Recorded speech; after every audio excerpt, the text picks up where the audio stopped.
oli ku BOCAT TV leero enkya ne luli BOCAT TV.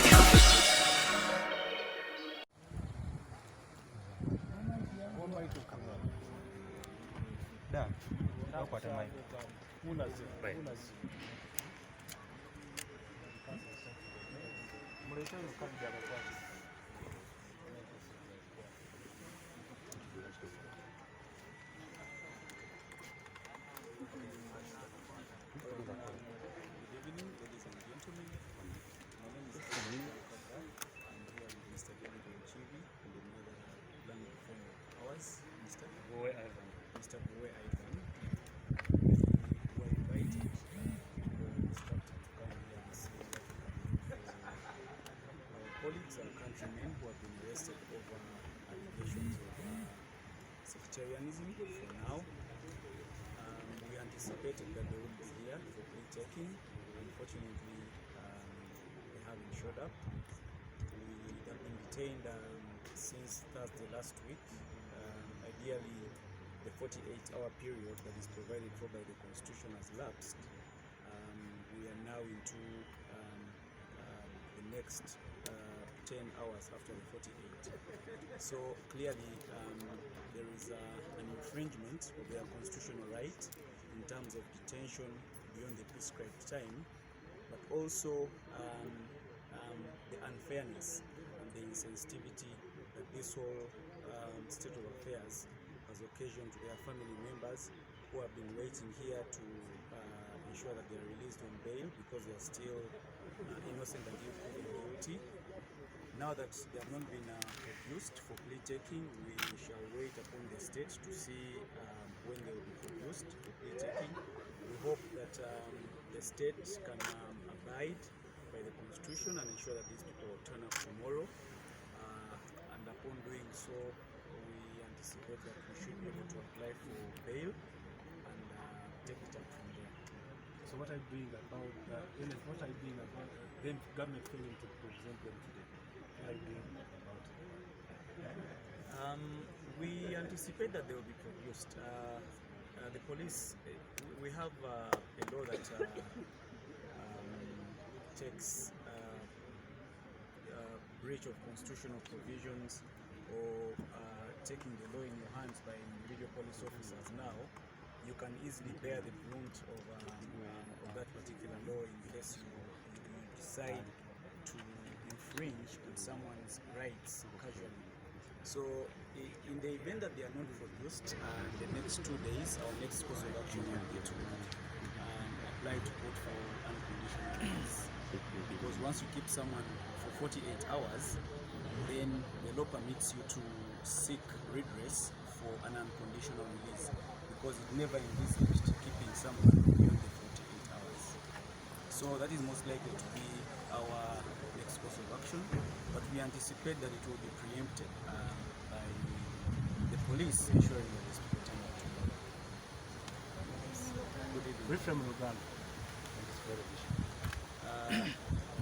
Tuli wano nga baloya bannaffe bakutte okuva mu CBN bavunaanibwa oba kiteeberezebwa nti bavunaanibwa emisango gyetutanaba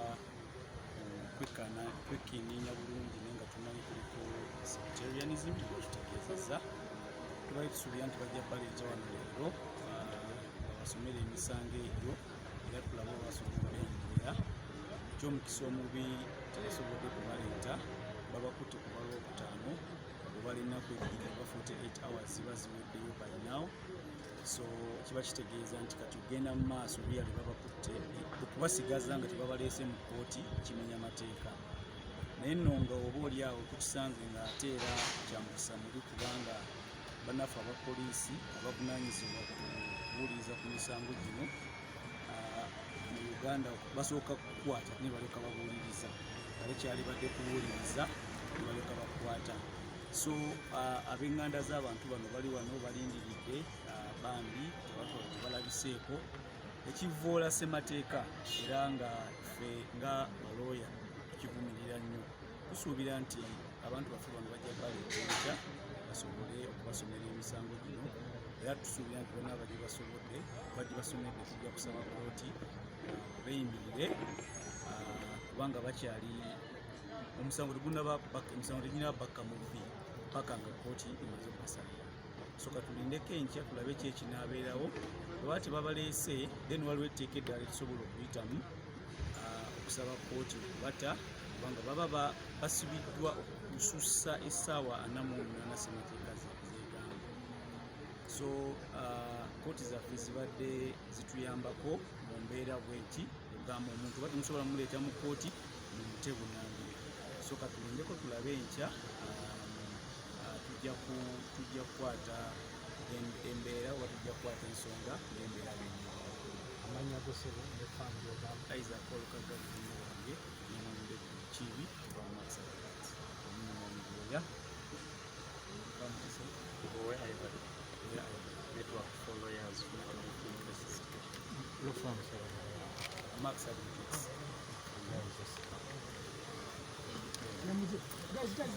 Ne bannamawulire nammwe ensonga zino abantu bano mubanoonye gye bali temubanoonyeza ku makooti mubafeffette mugende ku SIU gye batereka abantu kubanga leero olugo enkya lwa mulala mubanoonye gye bali mulabe kuba bano bannakatemba so mubanoonye gye bali tusuubira bali ku SIU mugende ku SIU gye bali emotoka ya poliisi batambuza mugikuba ebifaananyi mugitambulireko bajja baleeta mu kooti kubanga ffe tusuubira nti omuntu wabaziza omusango alina okuleetebwa mu kooti.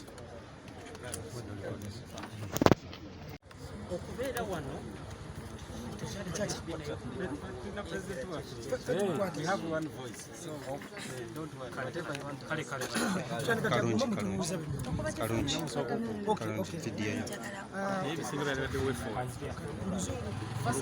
Kandike mu Luganda.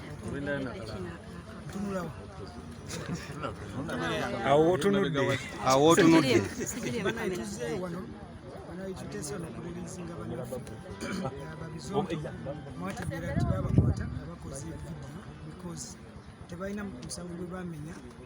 That's what we do as comedians. We talk about society, we mirror what happens in society.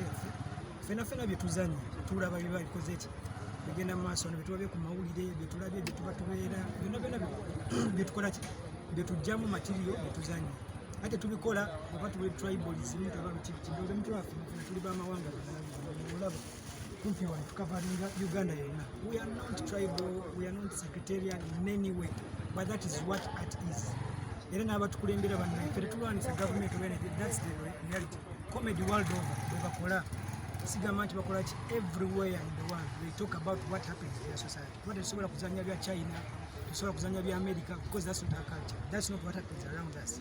Katusaba baba releasing unconditionally kuba tebalina kikyama kyebakola era tugezezaako kuba tubale tujja batugambye bayita Buganda Road kuteekayo tiimu batugamba simanyi yakawo abamu ne babeereyo abamu ne bakibuli kati finally batugambye baleeta no KCCA ffena tulaba abamu bazze bannaffe ne bagenda naye nga tebabaleese era katuli wano tetumanyi naye nga tusaba baba releasing abaloyo bagambye unconditionally because they are not tribal, they have not broken any law. It is that they just mentioned about everything. The minister they talked about are the same minister, the president is the same name, they come from the same BBC.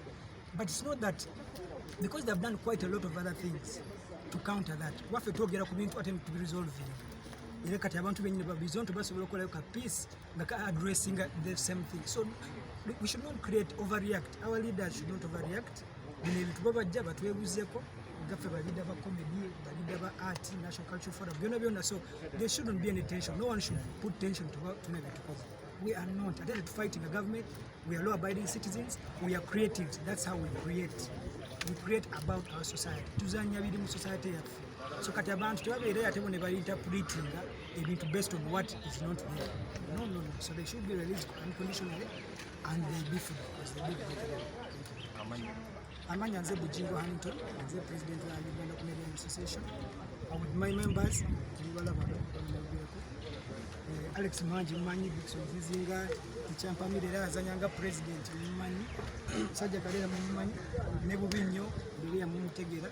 Some people have been here, they are not here. We have the group coordinating and everything.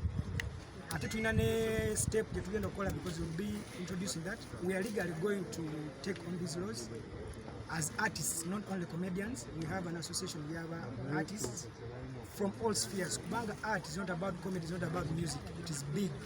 So we are consolidating our position legally, and of course we are also doing petitions that we're going to acquire the different stakeholders in government, and eventually we shall go to court, because these laws are not anywhere in the world. They are so repressive, it's affecting the freedom of speech. So when we are officially unveiling our campaign and our petitions and our lawsuits by all artists, not only comedians, artists under the Uganda National Culture Forum. So we'll let you know very soon when we finalize our position.